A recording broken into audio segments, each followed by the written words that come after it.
This is how you do a julienne. If it's carrots, what I like to do is use a flat peeler and just peel away from tip and tail, create a nice little square.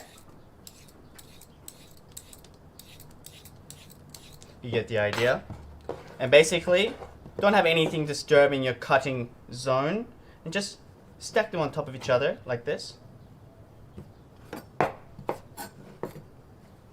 And make sure you keep the four fingers together and the thumb at the back. So you want this kind of action, like that. Yeah? Like that. So basically what we're going to do, here it is. And make sure with the knife, there's a bit of a rocking motion. Yeah, it's just rocking. Never, ever, never leaves the board like that. It doesn't do this, it just rocks, yeah? So here we go.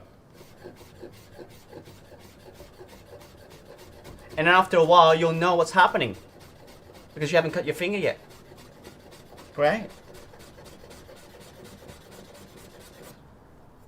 And then you've got julienne. You can do the same thing with cucumbers, red peppers, whatever. But if you're going to be doing them with red peppers or cucumbers, we'll just grab another carrot here. So basically, let's just say this was like red pepper. What you want to do is have nice thin slices.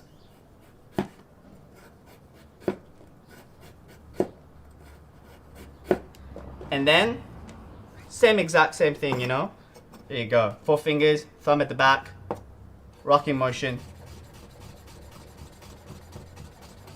It kind of becomes your second nature because the technique is doing the job for you.